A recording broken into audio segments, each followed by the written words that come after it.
여러분, 혹시 요즘 자주 깜빡하시거나 계단 오를 때 예전보다 힘드신 적 있으세요? 나이 들면 당연한 거라고 생각하고 계신가요? 저도 그렇게 생각했어요. 우리 아버지가 쓰러지시기 전까지는요. 작년 가을이었어요. 평소 건강하시던 아버지가 새벽에 화장실 가시다가 갑자기 쓰러지셨어요. 다행히 어머니가 바로 발견하셔서 병원에 빨리 가실 수 있었고 응급시술 덕분에 회복하셨죠. 그때 정말 다행이다 싶었는데 6개월 후에 또다시 같은 일이 반복됐어요. 이번엔 혼자 계실 때였고 증상을 느끼셨지만 조금 쉬면 괜찮아지겠지 하고 3시간을 버티셨대요. 결국 병원에 늦게 도착하셔서 왼쪽 다리에 마비가 남으셨어요. 그때 제가 느꼈어요. 뇌경색은 갑자기 오는 게 아니구나. 이미 우리 몸이 신호를 보내고 있었는데 우리가 몰랐던 거구나. 그래서 오늘은 여러분께 뇌경색을 예방하는 데 도움이 될 수 있는 식습관에 대해 말씀드리려고 해요. 먼저 말씀드리고 싶은 건 오늘 제가 알려드리는 정보는 의학적 치료를 대신할 수 없다는 거예요. 현재 고혈압이나 당뇨, 고지혈증으로 약을 드시는 분들은 절대 임의로 약을 끊으시면 안 돼요. 의사 선생님께서 처방하신 약은 꼭 드시면서 식습관 개선을 함께 하시는 게 가장 좋은 방법이에요. 뇌경색이 뭔지 아시죠? 뇌에 있는 혈관이 막혀서 뇌세포가 죽는 병이에요. 그런데 혈관은 왜 막히는 걸까요?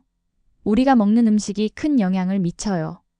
피 속에 기름기와 찌꺼기가 많아지면 혈관벽에 상처가 나고 그 상처를 치료하는 과정에서 염증 물질이 쌓여요. 이게 계속 반복되면 혈관이 좁아지고 결국 막힐 수 있는 거죠. 중요한 건 이런 문제가 하루아침에 생기는 게 아니라는 거예요. 나쁜 식습관이 오랫동안 쌓이면서 고혈압, 당뇨병, 고지혈증 같은 만성질환이 생기고 그게 뇌경색의 위험 신호가 되는 거예요. 그래서 이런 질환이 있으시거나 전 단계에 계신 분들은 특히 식습관 관리가 중요해요. 병원 진료 시간에는 약 처방과 기본적인 설명만 들으시는 경우가 많으시죠. 시간이 부족해서 식이요법에 대해 자세히 설명을 못 들으시는 경우가 많아요. 그래서 오늘은 제가 여러 의학 논문과 연구 자료를 찾아본 내용을 바탕으로 혈관, 건강에 도움이 될 수 있는 식품들을 소개해 드리려고 해요. 오늘 소개해 드릴 식품들은 모두 가루 형태예요. 가루가 좋은 이유는 간단해요. 첫째, 먹기 쉽고 흡수가 빨라요. 둘째, 물이나 우유, 요거트에 그냥 타서 마실 수 있어서 복잡한 조리가 필요 없어요. 셋째, 매일 꾸준히 먹을 수 있다는 거예요. 귀찮아서 중간에 포기하지 않게 도와주는 거죠. 첫 번째로 소개해드릴 식품은 찐 생강가루예요. 생강은 예로부터 혈액순환을 돕고 염증을 완화하는 식재료로 알려져 있죠. 그런데 그냥 생강보다 찐 생강이 더 좋다는 연구 결과들이 있어요. 왜냐하면 생강을 찌는 과정에서 진저롤이라는 성분이 쇼가올이라는 물질로 바뀌는데 이 쇼가올이 항산화 작용과 항염 효과가 더 강하다고 해요. 실제로 여러 연구에서 쇼가올이 혈관벽에 생긴 미세 염증을 줄이는 데 도움이 된다는 결과가 나왔어요. 또 혈액 속 나쁜 콜레스테롤을 낮추는 데도 긍정적인 영향을 줄 수 있다는 보고도 있고요. 찐 생강가루 만드는 방법은 생각보다 간단해요. 생강을 깨끗이 씻어서 얇게 썰고 김이 오른 찜기에 20분 정도 쪄주세요. 그 다음 식품 건조기나 햇볕에서 완전히 바싹 말린 후 믹서에 갈면 돼요. 만들기 번거로우시면 인터넷에서 국내산 찐 생강가루 제품을 구매하셔도 좋아요. 하루 섭취량은 1에서 2g 정도가 적당해요. 작은 티스푼으로 반 티스푼에서 1티스푼 정도예요. 하루 4g을 넘지 않도록 주의하세요. 너무 많이 드시면 속쓰림이나 위산역류 같은 증상이 나타날 수 있거든요. 특히 위가 예민하신 분들은 공복에 드시지 마시고 식후에 드시는 게 좋아요. 그리고 중요한 주의사항이 있어요. 생강은 혈액을 묽게 하는 효과가 있어서 와파린 같은 혈액 희석제를 복용 중이신 분들은 반드시 담당 의사 선생님과 상담하신 후에 드세요. 이건 정말 중요한 부분이에요. 두 번째 식품은 아로니아 가루예요. 아로니아는 킹스베리라고도 불리는데 안토시아닌이라는 항산화 성분이 블루베리보다 훨씬 많이 들어있다고 알려져 있어요. 이 성분이 혈관 속 노폐물과 활성산소를 제거하고 손상된 혈관벽의 염증을 완화하는 데 도움을 줄 수 있어요. 한 연구에서는 아로니아 추출물을 12주간 섭취한 중년 성인들에게서 혈압이 감소하고 염증 수치도 떨어졌다는 결과가 보고되기도 했어요. 물론 이런 효과는 개인마다 차이가 있을 수 있어요. 아로니아의 문제는 떫은 맛이 강하다는 건데 냉동 건조해서 가루로 만들면 떫은 맛이 많이 줄어들어요. 집에서 만들려면 아로니아 열매를 낮은 온도에서 완전히 말린 후 믹서에 갈면 되는데 시간이 오래 걸려요. 그래서 시중에 나온 동결 건조 제품을 활용하시는 것도 좋은 방법이에요. 아로니아 가루는 하루에 3에서 5g 정도가 적당해요. 티스푼으로 두세 스푼 정도 되는 양이에요. 너무 많이 드시면 드물게 어지럼증이나 속쓰림, 복통 같은 위장 불편 증상이 나타날 수 있어요. 특히 아로니아에는 칼륨이 많이 들어있어서 혈압을 낮추는 효과가 있어요. 그래서 평소 저혈압이신 분들은 많이 드시지 않는 게 좋아요. 또 혈압약을 드시는 분들은 혈압이 너무 낮아질 수 있으니 의사 선생님과 상담하시는 게 안전해요. 아로니아 가루는 요거트에 타서 드시면 맛있게 드실 수 있어요. 무가당 플레인 요거트에 아로니아 가루를 한 작은술 넣고 블루베리나 견과류를 추가해서 드시면 좋은 간식이 돼요. 혹시 떫은 맛이 많이 난다면 꿀을 약간 추가해보세요. 세 번째는 강황 가루예요. 카레에 노란색을 내는 재료죠. 강황은 울금이라고도 하는데 예로부터 항염 효과로 알려진 식물이에요. 강황의 핵심 성분은 커큐민인데 이게 염증을 줄이고 항산화 작용을 한다고 해요. 미국 미시간 대학 연구에 따르면 커큐민이 혈액을 맑게 하고 혈전을 예방하는 데 도움이 될 수 있다고 해요. 또 뇌세포 손상을 줄이고 뇌신경 회복을 돕는 역할을 한다는 연구 결과도 있어요. 강황을 가루로 섭취하는 게 좋은 이유는 흡수율 때문이에요. 강황의 커큐민은 원래 체내 흡수율이 낮은 편인데 후추에 피페린이라는 성분과 함께 먹으면 흡수율이 크게 높아진다는 연구 결과가 있어요. 또 올리브 오일 같은 지방과 함께 먹어도 흡수가 더 잘 된다고 해요. 강황 뿌리는 마트나 시장에서 생강처럼 생긴 울금 뿌리로 판매해요.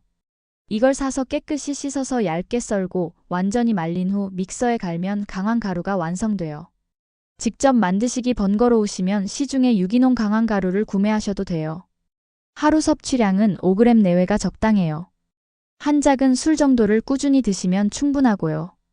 그 이상 많이 드시면 간혹 복통이나 설사, 속쓰림 같은 소화기 증상이 있을 수 있어요. 강황도 주의하셔야 할 점이 있어요. 임산부분들은 강황을 많이 드시면 자궁수축을 유발할 수 있으므로 임신 중에는 피하시거나 아주 소량만 드시는 게 안전해요.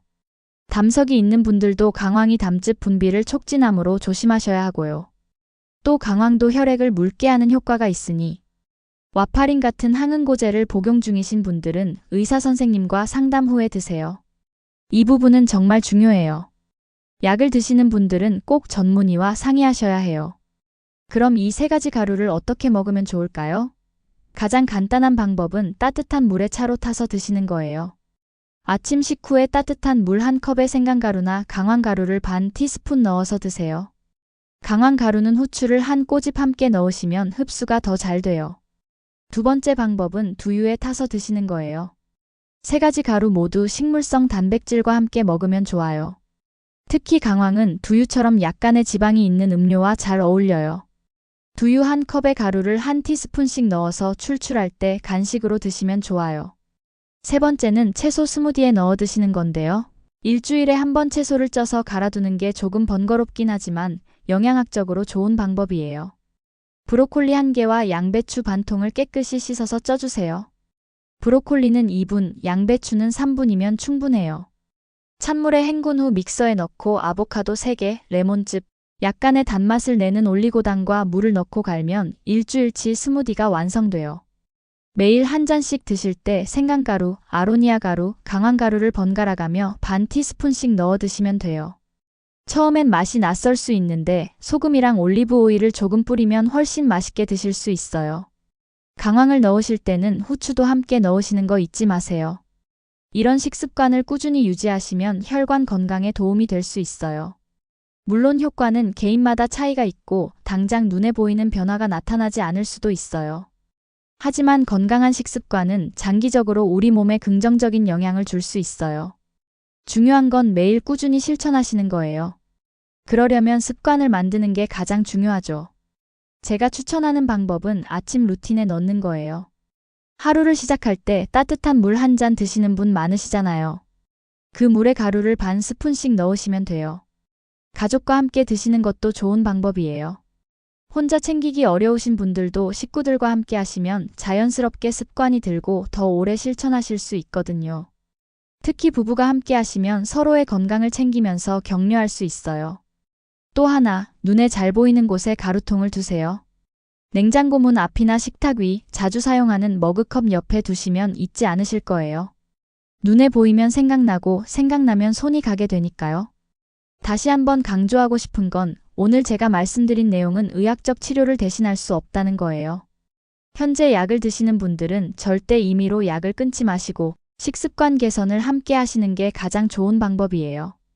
특히 항응고제나 혈압약, 당뇨약을 복용 중이신 분들은 새로운 식품을 드시기 전에 담당 의사 선생님께 꼭 여쭤보세요. 건강한 식습관은 약물 치료의 효과를 높이고 전반적인 건강 상태를 개선하는 데 도움을 줄 수 있어요. 하지만 이미 진행된 질환을 치료하는 것은 아니에요. 그래서 정기적인 건강검진과 의사 선생님의 진료는 계속 받으시는 게 중요해요. 작지만 꾸준한 실천이 장기적으로 우리 건강을 지키는 데 도움이 될 수 있어요. 오늘부터 여러분만의 작은 루틴을 만들어 보세요. 아침에 따뜻한 물 한 잔에 가루 한 스푼을 타서 드시는 것부터 시작하시면 돼요. 그게 익숙해지면 두유나 채소 스무디로 확장해 보시고요. 건강한 식습관과 함께 적절한 운동, 충분한 수면, 스트레스 관리도 함께 하시면 더 좋아요. 혈관 건강은 하나의 방법만으로 지켜지는 게 아니라 종합적인 생활 습관 관리가 필요하거든요. 오늘 제가 알려드린 내용이 여러분과 여러분, 가족의 건강한 식습관을 만드는데 조금이나마 도움이 되었으면 좋겠어요. 주변에 필요하신 분들께도 이 정보를 나눠주시되 약을 드시는 분들께는 반드시 의사와 상담하라고 꼭 말씀해주세요. 건강은 하루아침에 만들어지는 게 아니라 매일매일의 작은 실천이 쌓여서 만들어지는 거예요. 오늘도 건강한 하루 보내시고 작은 실천 하나씩 시작해보세요. 감사합니다.